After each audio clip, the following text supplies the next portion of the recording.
so we're walking around here in Sham Shui Po in Hong Kong at the market, but I feel like I have to start this video with a disclaimer. And that is, warning, after watching this video, you might spend $3,000 US in the next 24 months. The reason I know this is because I run the Nomads Nation YouTube channel where we do the best backpack reviews in the world. And I get this comment all the time. They comment on YouTube and they're like, hey Aaron, I found your channel because my 12-year-old North Face backpack shit the bed on me. I was looking for a replacement. Your videos brought me down the rabbit hole and now I'm addicted. And I have just bought like 9 bags in the last 15 months and I hate you, but also thank you, but also I hate you. But like, I get it because us as dudes, our shopping options are kind of limited. It's the usual lineup. We got tech, we got shoes, maybe a wallet, and like that's it. But I genuinely believe that a bag is 10 times more important than any of those other categories. Having a well-crafted backpack will fundamentally change your life. And in this video, I'm gonna prove it to you. If I'm claiming you need a $300 backpack, I'm gonna need some $30 backpacks to compare them to. Because you gotta understand, I'm not the only person who believes this. The bag industry right now is absolutely fucking exploding. And the culprit is really tech, right? Like we need bags to carry and protect our laptops. And this opened an entire new market of tech bags and laptop bags and gym bags, which means that we're seeing those old school like briefcases and messengers. They're all flatlining, but backpacks, the growth is insane. Hello. Okay. Can I see? Yes. All right, so we're at 120 Hong Kong. Black color, it's around 15 USD. Thank you very much. Bye-bye. Bye-bye. Well, all right, victim number 1, we've got it, the Dong Run.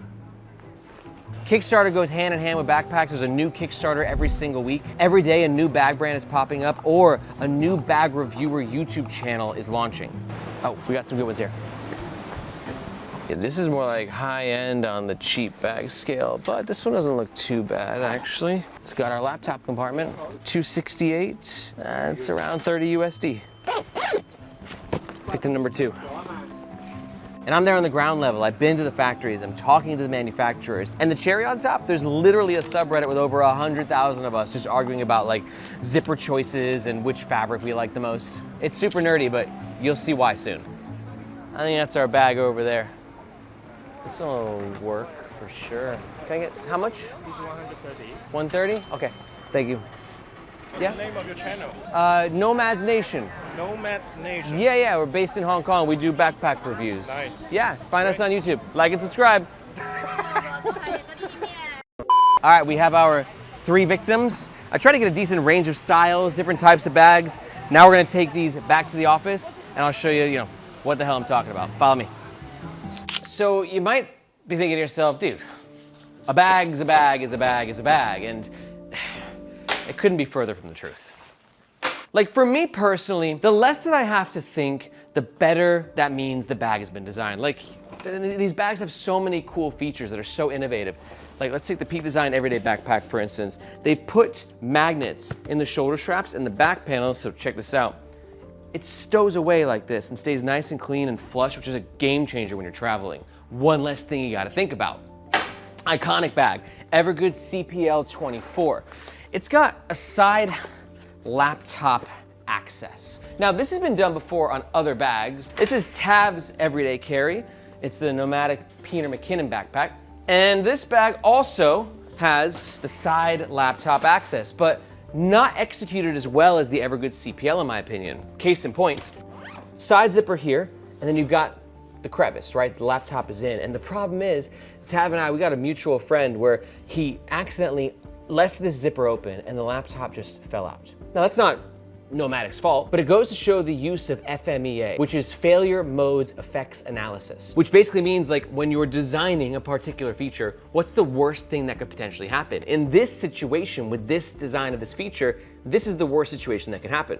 But Evergoods, in contrast, they give you this bright red Velcro securing mechanism. And it's just to like communicate to you, secure me, otherwise laptop could fall out. It's again, just kind of one less thing you have to worry about as it's subconsciously telling you what to do. Now keep in mind, these are both premium bags. And even though they're both around 300 USD or more, one wins in terms of that particular design. in that particular feature. If there's discrepancies between $300 bags, there's definitely gonna be some discrepancies between a $300 bag and the $30 bags that we bought at the market earlier. So I wanna show you what those differences are in the 5 most important categories. So for the first category, let's talk about access and organization. Now, bringing back the Evergood CPL24, I think this is an absolute masterpiece when it comes to access and organization. Where literally you're wearing the bag on your left shoulder and you swing. And in that swing, you can access the quick access pocket here, which is a bunch of internal organization. The design also gives you quick access to the main compartment, so you can find exactly what you put where in here with this see-through mesh pocket. And then also, you've got a very structured side handle on this side and the laptop sleeve. So you got the 1, 2, 3, 4 features. I mean, that is design cohesion. You don't have to think about it. You know, left shoulder, wear your bag here, and you're always good to go for whatever you need to grab right away. But quick access for a bag isn't just isolated to when you're actually wearing it. It depends how the bag actually functions when it's sitting next to you. Follow me.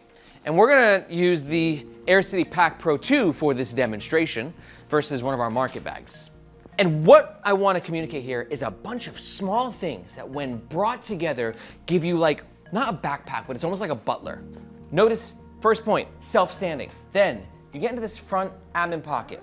See how beautiful all this lining is, and it helps to create a high-vis effect, which makes it easier to find what you put where. Notice as well the minimal organization and the structure in this pocket that makes everything easier to access. Now you compare that to one of the market bags, and you can see we're just dealing with a very different user experience. The market bag's not gonna self-stand. We've got this dark as night lining, so you can't find what you put where. There's no structure in the actual pockets. The only see-through pocket is down here, where you can't even see shit. And it's not that this is bad. It's that this is intentional. And over the days and weeks and months and years of using it, it will compound and it will reduce your stress level and it will reduce the amount of thinking you have to do, and it really adds up over time. All right, speaking of stress levels, let's talk about comfort. Now, this is the Able Carry Max EDC, often regarded as one of the most comfortable backpacks in the world. We got chunky, well-padded shoulder straps that have structure. It's a good shoulder strap. You can see here, Able Carry is giving you around 3 inches. Our cheaper bag brand, also giving you 3 inches on the dot. But a big difference will be in the depth. You can see Able Carry, they're giving you about 1¼ cm of padding, versus these guys, you're coming in at less than ½ cm. And that extra ½ cm of padding really adds up, especially when you're decking this bag out with a bunch of heavy tech gear. But there's more than meets the eye when it comes to the harness system. I wanna show you what actually goes into really comfy shoulder straps. Check it out. These are the actual shoulder straps that we use on my backpack brand, Firo, and you can see what it actually takes to make a cozy shoulder strap. For most bags, it comes down to 2 things. PU foam on the outside. This is the part that's actually gonna come into contact with your torso. And that's the part that's gonna provide all that squishy, beautiful padding. But the secret ingredient that a lot of bag brands, and especially like cheaper bags, don't include is on the other side, the structure. And this is EVA foam. Because if you only have the PU foam, then you're gonna get some cushioning, but the strap's just gonna kind of disintegrate into itself. And PU foam can actually literally disintegrate over time. But if it's a high quality PU foam, and then you're structuring it with the EVA, now you have a shoulder strap that's gonna last the test of time, but it's also gonna maintain its structure within its comfort. Oh shit, I ran it the wrong way. You get the gist. And then all you basically do is throw a ventilated fabric on this side to give it breathability, and then a strong material on the outside, and boom, you got a shoulder strap. Should we cut into it, Tav? We have to be able to see what's going on the inside of a bag. All right, so this is really interesting. So what we have here is just a tale of 2 straps. On our cheap backpack, this is PE foam, which is just bottom of the barrel in regards to like the quality of this material. This is basically packaging material. This is not gonna maintain its structure, very likely to sort of disintegrate into itself, and it's just not gonna be a comfy wear. Look at 2, you can see it's just like 5 layers of cheap PE foam that are all glued together. This feels amazing. This, you know, feels like you're getting what you paid for. Now, I wanna give credit to our baby rip-off Air backpack here, because the harness system actually isn't terrible. Notice how they designed the shoulder straps and how they actually constructed them. The binding is right here on the edges and on the outside, which is the cheapest way to make shoulder straps. And I'll be honest, it'll be fine for durability, but the binding is quite hard and you're just feeling that pressing against you, so not really ideal. As opposed to the able carry strap, notice no binding on the edges. These are actually sewn inside out, which is a more challenging sewing technique, which takes more time, it takes more money, but it results in a more comfortable backpack that you don't even notice that you're wearing half the time. Okay, for category number 3, let's talk about tech protection. This is the Firestead 25 liter. Again, it's the bag that we made here at Nomads Nation. And we put a lot of emphasis into tech protection because your laptop is like 10x the cost of your bag. And this is a really important point of distinguishment between a modern, well-crafted tech bag versus your average market bag. Because your average market bag is gonna have a sleeve in the back, which a laptop can totally fit in. There's no real padding, it's super flimsy, and there's no false bottom, which means that when your bag hits the ground, your laptop's more likely to get damaged. Let me show you what I mean on the sit-up, where we do a 1-inch false bottom. So you can see this is actually the laptop sleeve, accessible from this back zipper. So your laptop goes in here, and you can see the false bottom, where it means that the laptop compartment is actually elevated. So when the bag hits the ground, laptop will never feel a thing. And this is further emphasized by the fact that we have padding and space all around. It just means that it's got shock absorption from all around. And that's further emphasized by the 5 layers of padding, the computer stitching. This is a dedicated laptop sleeve, or is it? There's only one way to find out. Let's test it. Do you got the slabs of glass, Tav? Yep. Bring me the glass. We're gonna see which laptop compartment wins. Which one do we start with, Tav? Sliding this on into the tech bay. Ready. Okay, that was gonna be worse. I didn't hear any shattering. Let's see if we hear any shattering now.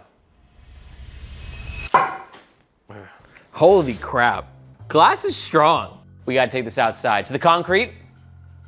Tav, we have found concrete. And this is actually perfect, 'cause it's so echoey in here, so ready? All right, again, fire first.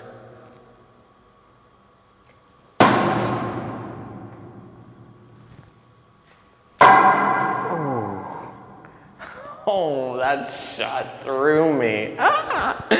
I don't think we're gonna break this glass. The good news is, glass is really strong, and it wasn't damaged from the drop in either bag. But I think the sound tells the entire story. And do bear in mind that your aluminum laptop is a lot softer than glass is going to be. Important distinction.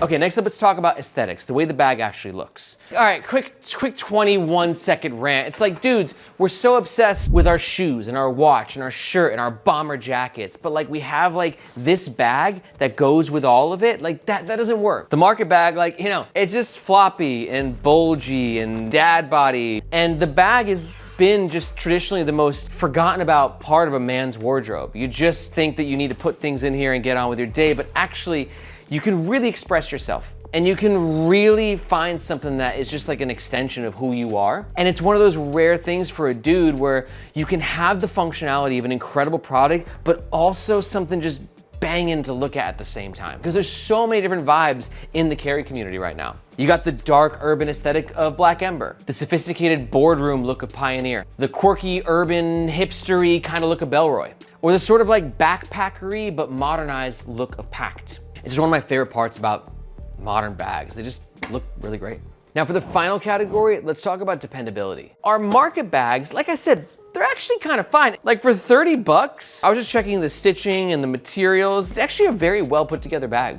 You can see right here on the top handle, one of the first things that typically fails on a bag, we've got bar tack stitching, which is a sewing technique that reinforces the fabric to the next level. This bad boy's got bar tack stitching too. Look right here, it's a little sloppy and we got a lot of loose threads, but the effort was put into it. But a note on those loose threads, that's where you're gonna start seeing the market bags versus the premium bags just kind of go into different roads. Notice on the GoRuck bag, all the bar tack stitching just on this side of the handle, which means that this handle's only coming off when the fabric rips, which it probably won't because it's a very, very high quality fabric. GoRuck's using a Robic ripstop nylon here, both on the exterior and the interior of the bag. So if there is a tear, that tear will stop. Versus though our market backpacks, no ripstop weaving. This is just basic fabric.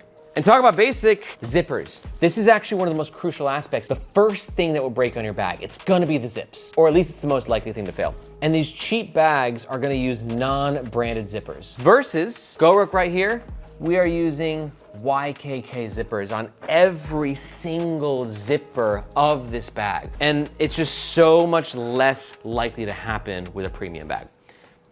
And here's finally where it gets tied all together, is that this GoRuck bag has one of the best fucking warranties on the planet. But they're all right there, where the majority of them are going to give you lifetime coverage. It's that whole like buy once, cry once mentality. Yeah, the GoRuck's expensive, but you'll likely never need another backpack, at least not for like a very long time. And this is not just the case for random bags that you buy in Chinese markets, but I've reviewed, all the more accessibly priced brands. Maybe they'll give you a 1-year warranty, maybe 2, but a lot of them, it's like 30 days, which, don't get me wrong, is totally fine if you accept the risks, but for a lot of us, the lifetime warranty on a bag like this, it sort of just justifies the purchase in itself. There's a good chance that you might be entering the bag cult. And I warned you at the beginning, okay? But let me tell you, out of all the worlds and hobbies and niches that you can go into, like, this is one of the most rewarding out there. So if that's the case, you're looking for some bag brands, let me give you some of our favorites. Not just like myself and our Nomads Nation crew, but just like the carry community in general. Air, probably the most recommendable bag brand out there. Great if you like that kind of stealthy, urban, techie look. Able Carry bags are known for their A-frame shape, their amazing comfort, and they can actually double up as outdoor bags pretty well as well. Peak Design, great for the photographers. Modern day fare if you live kind of like that urban gym life. Simple bags like their Commuter Pack V2 are known for their killer organization, lots of pockets. Rework, on the other hand, has made a name for themselves by making just incredibly functional bags, but giving you a lot of bang for your buck. Their prices are a little bit lower than some of the competitors. Evergoods are backpack design wizards, known for their signature crossover aesthetic. And Firo, the bag brand that we made here at Nomads Nation, is known for just really impressive comfort and tech protection. But don't just take my word for it. If you want to learn more about the world of bags and what the best brands are, you should definitely watch this video right here. In it, myself and the rest of the Nomads Nation squad, we're all a bunch of bag nerds. We get together and we pick our favorite bags in different bag categories so you can see what the best options are on the market. If you got any questions, be sure to let me know in the comments below, and we'll catch you guys next time.